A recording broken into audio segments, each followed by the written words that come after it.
বেরিয়েছি তো খুব ঠান্ডা ছিল, বর্তমানে আছে নিজেকেও একটু সেঁকে নিয়ে আর মনটাকেও তাজা করে দিই।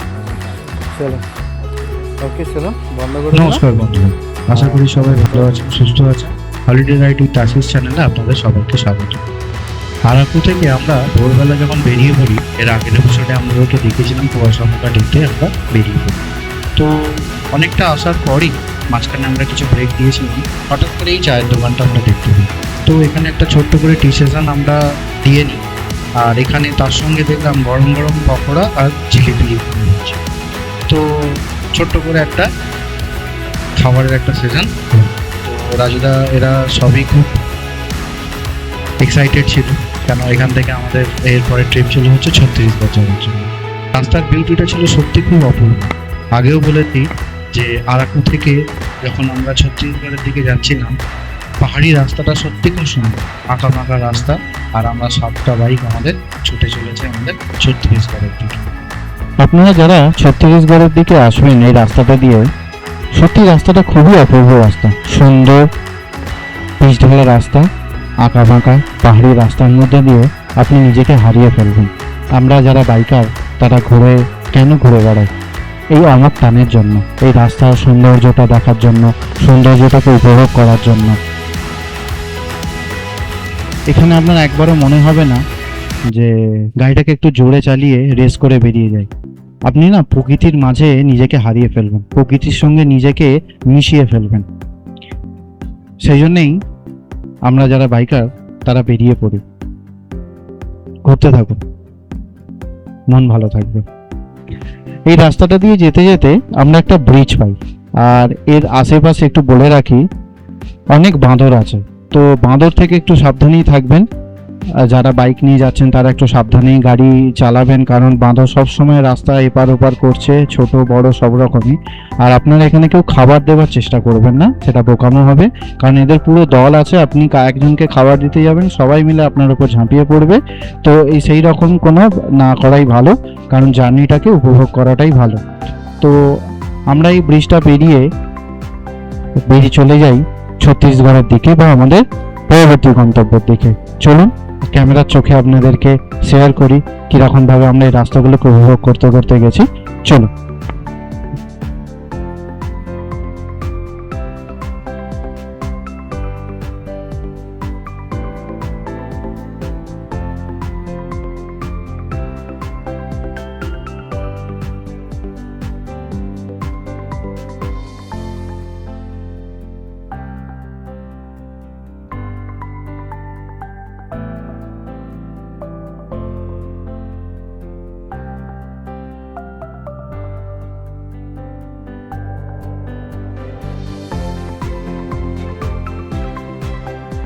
এরপরে আমরা একটা তৈরি হওয়া রাস্তাতে আমরা এগোই। রাস্তাটা এরকম ছিল, দুদিকে ছিল ক্ষেত, তার মাঝখান দিয়ে রাস্তাটা তৈরি হচ্ছে।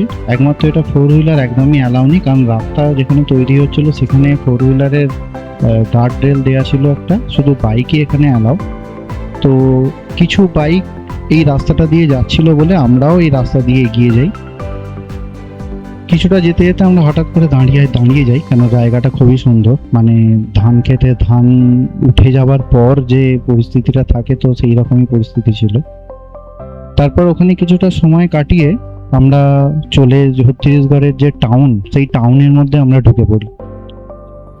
তো স্বাভাবিক, যেহেতু টাউন এরিয়া বা ছত্তিশগড় যে এরিয়া আছে সেখানে স্বাভাবিক একটু জ্যামজট তো থাকবেই।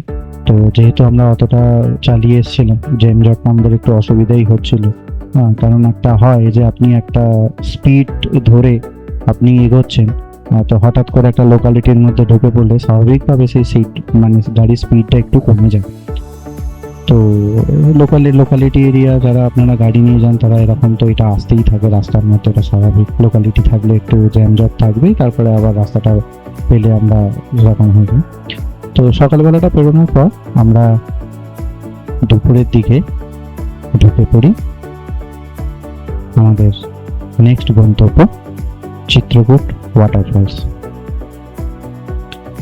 4 হুইলারের জন্য জানেন না এখানে কোনো টিকিটের ব্যবস্থা আছে কিনা, কারণ 2 হুইলারের কোনো টিকিট লাগেনি। আমরা গাড়ি পার্ক করেছিলাম, পার্কের জন্য আমাদের কোনো চার্জেস লাগেনি।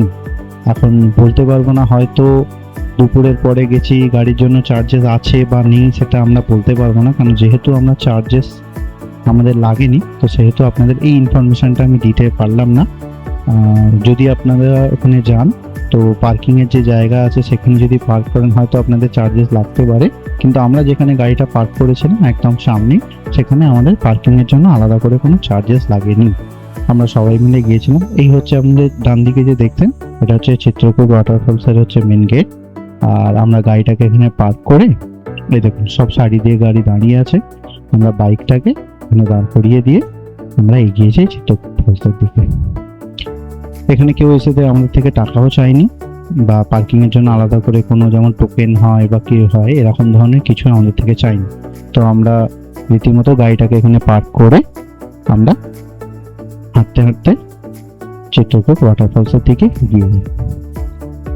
চিত্রকূট ওয়াটারফল সম্বন্ধে একটু বলে রাখি, চিত্রকূট ওয়াটারফলসকে ইন্ডিয়ার নায়াগ্রা বলা হয়। এতটা এরিয়া নিয়ে এই ওয়াটারফলসটা সত্যি খুব সুন্দর। আস্তে আস্তে আমরা উঠছিলাম। যে সময় গিয়েছিলাম দেখুন এখানে জল সারা বছরই থাকে। চিত্রকূট ওয়াটারফল সম্বন্ধে নতুন করে আপনাদের কিছু বলাটা উচিত না, আপনারা সবাই গুগল করলে বা অনেকেই যারা হয়তো এসছেন তারা দেখতে পাবেন। ওই দূরে দেখছেন ওয়াটারফল। এখানে রাত্রিবেলার একটা আলাদা ভিউ আছে, কারণ এখানে সুন্দর করে লাইটিং এর একটা ব্যবস্থা করে দেওয়া হয়েছে। তো সন্ধ্যাবেলা হলে সেই লাইটগুলো অন করে দেওয়া, মানে অন করার পর ওয়াটারফলটাকে সত্যি আরো সুন্দর লাগে। আর বর্ষাকালে তো এর বিউটিটা আরো সুন্দর, মানে ভাবা যাবে না এত অপূর্ব বর্ষাকালে চিত্রকূট ওয়াটারফলসের সৌন্দর্যটা। এখানে ছোটখাটো এরকম বাজার আছে, যারা স্থানীয় লোকাল আছে তারা অনেক রকমের জিনিসপত্র এখানে বিক্রি করেন। হ্যাঁ, বাদাম, হ্যাঁ অনেক কিছু জিনিস আছে যারা এগুলো বিক্রি টিক্রি করেন। যদি আপনাদের প্রয়োজন হয় আপনারা এখান থেকে নিতে পারেন। এখানে দেখলাম ধুনো পাওয়া যায়, মানে আমরা যা বাঙালিরা ঠাকুর বাড়ি যে ধুনো যে দিই, তো সেই দেখলাম ধুনো এগুলো পাওয়া যায়। তো আপনারা যারা কিনবেন তারা একটু দেখে দাম দর করে কিনবেন। আর অল ওভার তো বর্ষাকালে এখানে তো খুবই সুন্দর, এখানে অনেক বড় জায়গা নিয়ে সত্যি ওয়াটারফলটা তখন আরো দুর্দান্ত হচ্ছে, মানে এর প্রবল রূপটাকে দেখুন। এই দেখুন চিত্রকূট ওয়াটারফলে এই হচ্ছে রূপ। আর আমরা যে সময় গিয়েছিলাম দূরে দেখতে পাচ্ছেন একটা নৌকা যাচ্ছে, তো বোটিং বা বোট করতে পারেন। তো আপনারা যারা শীতকালে যখন যাবেন, যেহেতু জলটা কম থাকে, তো ওখানে আপনারা নিচে গিয়ে মানে উপর থেকে নিচে সিঁড়ি দিয়ে নেমে আপনারা বোটিং করতে পারেন। আপনারা ওখানে একদম সামনাসামনি আপনাদেরকে নিয়ে যাবে। আমরা বোটিংও করেছি, তো আপনাদেরকে দেখাচ্ছি। এরপরে ওয়াটারফল দেখাবার পর আমরা নিচে যাই এবং বোটিংও করি। চলুন আমরা দেখে নিই।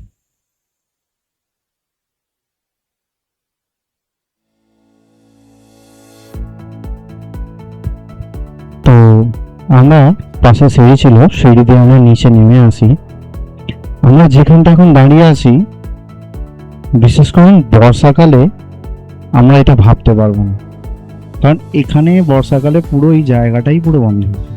এই যে পুরো এরিয়াটা যে দেখছেন, এই পুরো এরিয়াটা জুড়েই কিন্তু ফলসের জলটা উপর থেকে নিচে নামে।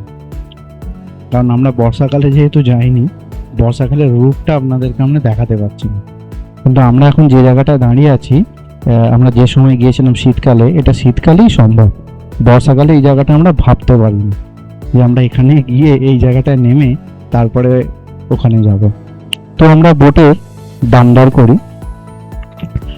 দামটা বলছি না, দেখুন ওটা সিজন ওয়াইজ বা শীতকালে এক একজনের এক এক রকম নৌকার ভাড়া থাকে, তো ওটা ফেয়ার আছে। আর ওখানে যেতে যেতে এই যে ভাইকে আপনারা দেখলেন, এই এসেছিল ব্যাঙ্গালোর থেকে।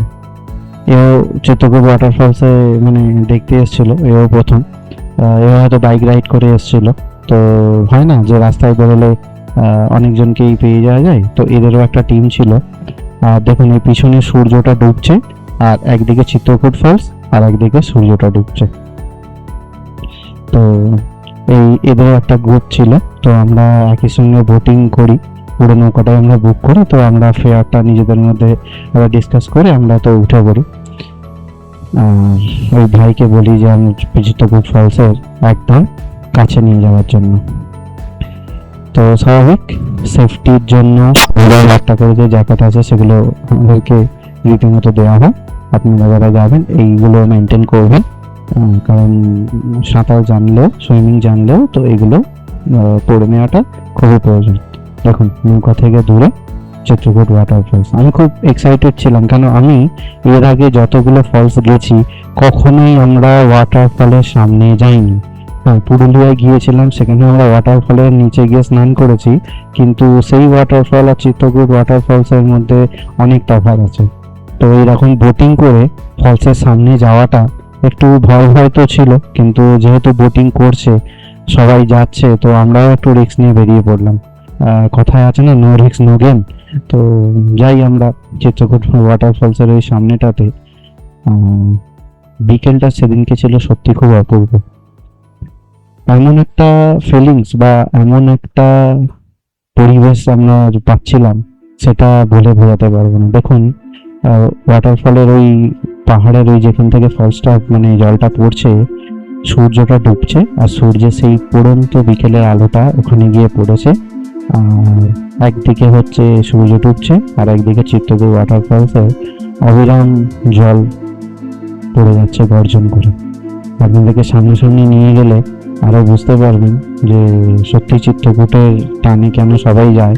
আপনারা যারা ছত্তিশগড় যাবেন, চিত্রকূট ওয়াটারফলস তো আপনারা যাবেন, তাছাড়াও এর আশেপাশে আরো অনেক জায়গা আছে, কিন্তু আমরা মেন যে জায়গাগুলি ছিল আমরা শুধু সেই জায়গাগুলিতেই আমরা ঘুরেছি। আমরা অন্য কোনো জায়গায় যাবার চিন্তা ভাবনা করিনি, আমরা প্ল্যানটাই সেরকম ছিল। এরপরে হয়তো যদি কখনো যাই, হয়তো সেই জায়গাগুলো এক্সপ্লোর করবো, তখন আপনাদের সামনে তুলে ধরবো।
আমাদের নৌকাটি যত ওয়াটারফলসের সামনে এগিয়ে যাচ্ছিল, একটা দূরে দূরে বুকে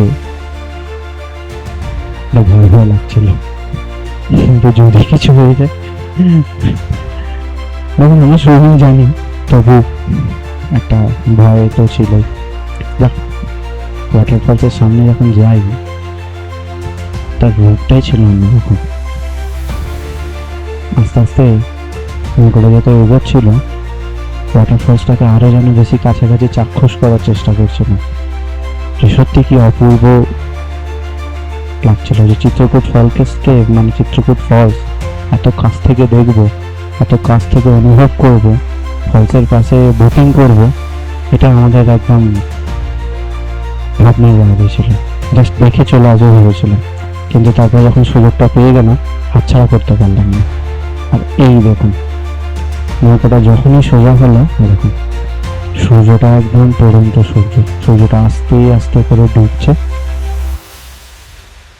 মানে এই সিনটা সত্যি অপূর্ব।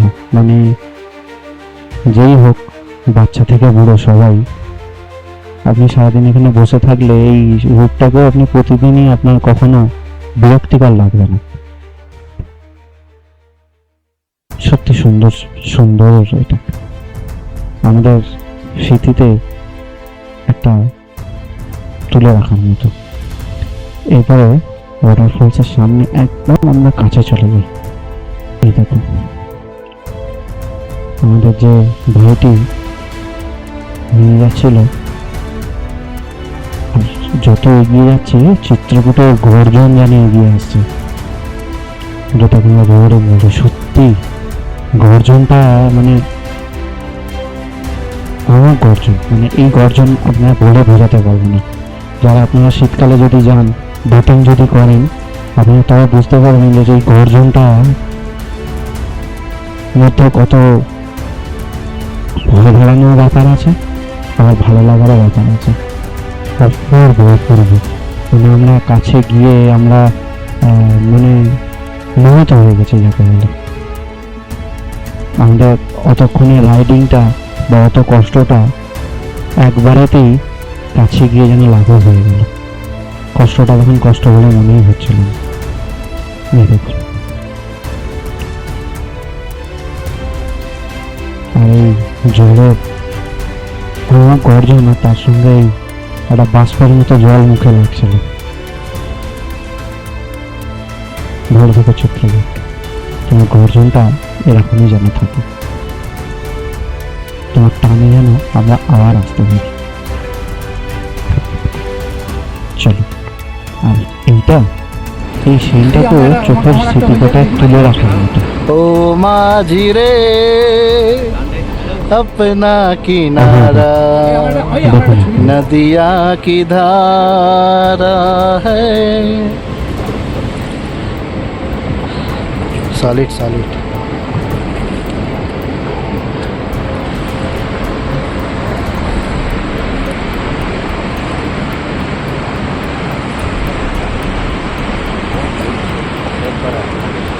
লেকের একটা কুলুকুলু শব্দে আমাদের নৌকাটা এগিয়ে যাচ্ছে, আর জানান দিচ্ছে যে আমাদের চিত্রকূট ট্রিপটা আজকের মতো এখানেই শেষ হবে।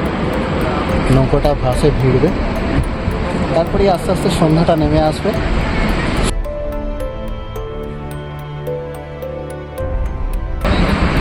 নিজের কাজটা করে দিয়ে এবার সন্ধ্যাবেলা আস্তে আস্তে অস্ত যাচ্ছে, আর আমরা চিত্রকূট দেখে বুক ভরা আনন্দ, কিছু স্মৃতি নিয়ে আমরা আস্তে আস্তে পাড়ের দিকে যাচ্ছি।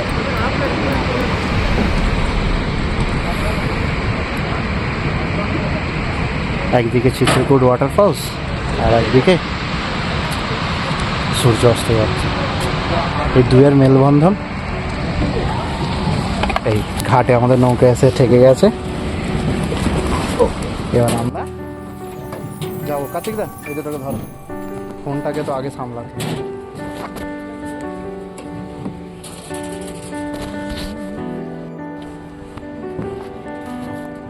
আচ্ছা, গুড ইভিনিং, গুড নাইট বলবো না তো। আমরা চিত্রকূটে তো আপনাদেরকে ভিডিও তো দেখিয়েছি, তো আজকে আমরা চিত্রকূটে স্টে করেছি। সবাই এখানে কাছাকাছি একটা নিরিবিলির মধ্যে একটা ছোট্ট হোটেল পেয়েছি, হোমস্টে বলা চলে না, ছোট্ট একটা হোটেল পেয়েছি। সেই হোটেলটা আপনাদেরকে একবার দেখিয়ে দেবো, কিন্তু ওই হোটেলে খাওয়া দাওয়ার কোনো ব্যবস্থা নেই আপাতত। আগে ছিল, এখন নেই, হয়তো পরেও হতে পারে। তো আমরা জাস্ট কিছুটা 1 কিলোমিটার ডিস্টেন্সে একটা জায়গাতে আমরা রেস্টুরেন্টে খেতে গেছি। রুমের ডিটেল খুব ভালো, মানে রুম খুব সুন্দর, হ্যাঁ, মানে খাওয়া দাওয়ার এখানে ব্যবস্থা। আমরা সন্ধ্যেবেলা টি ব্রেকটা এখানে দিয়ে নিয়েছি, ঠিক আছে। তো এখানে হোটেলটার নাম হচ্ছে মাহিরা রেস্টুরেন্ট। তো খাবারের কোয়ালিটি খুবই ভালো। ভেতরের রিসেপশনটা আপনাদেরকে একবার দেখিয়ে দিই, আসুন।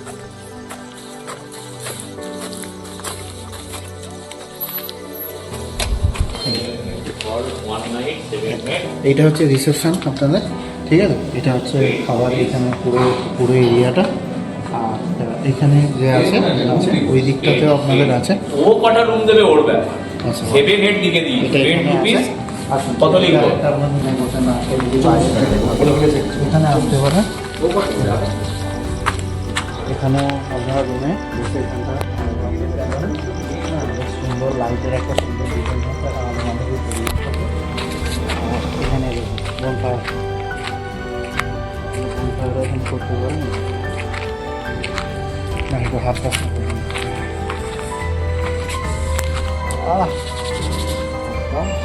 ওয়েদারে এখানে চিত্রকূট ফলস, তার পাশে এরকম একটা শান্ত নিরিবিলি পরিবেশ, গাছের তলায় বসে আরামে একদম বনফায়ার আপনারা করতে পারেন। ঠিক আছে, তো চলুন বনফায়ারটা পরে করছি, আগে ওই দিকটা আপনাদেরকে দেখিয়ে নিয়ে আসি। আসুন, বাথরুম করতে পারেন। আলাদা করে এখানে একটা বাথরুমের ব্যবস্থা করা আছে, বেসিন আছে, বাথরুম আছে, যথেষ্ট পরিষ্কার পরিচ্ছন্ন। থাকার জন্য হয়তো এখানে রুম আছে, যে রুমগুলো বুক আছে। আমরা আগে জানতাম না, তো যদি আমরা জানতাম তাহলে হয়তো এই রুমগুলোতে এখানে তৈরি হচ্ছে আরও কিছুর জন্য। এটা কী হবে আমি বলতে পারছি। কারণ এখানে সুইমিং পুলে আপনার স্নান টান করতে পারেন, ওখানে আলাদা করে স্নান ঘরে আলাদা করে রুম আছে। হ্যাঁ, এখানে আপনার ড্রেস আপ চেঞ্জ করে আপনার এখানে পুলেতে এখানে স্নান টান করতে পারেন, সব কিছু করতে পারেন। দেখুন খাবার আপনাদেরকে দিয়েছে, এরা দাদারা সব শুরু করে দিয়েছে আর কি। অরিন্দমদা আলাদা করে চিকেন আর রুটি নিয়েছিল, শুরু করে দিয়েছে, খুব খিদে পেয়েছে। এরকম ওনাদের পরিবেশনটা খুব সুন্দর। এই ভাত দিয়েছে, ভাত আছে, চিকেন দিয়েছে, একটা সবজি দিয়েছে, স্যালাড আছে, পাঁপড় আছে, আর বাকি আমরা আলাদা করে একটা মিক্স সবজি এখান থেকে নিয়েছিলাম, মিক্স সবজি নিয়েছে, আর এখানে আছে সব। চলুন খাওয়া দাওয়া করে নিই, করে বাকিটা আপনাদেরকে দেখাবো। ফায়ার করে নিলাম। হ্যাঁ, তো বেশ ঠান্ডা ঠান্ডা ওয়েদার, তো শরীরটা একটু বেশ ঠিক হয়ে যাবে। তখন ফায়ার করে নেবো আর কি। ঠিক আছে,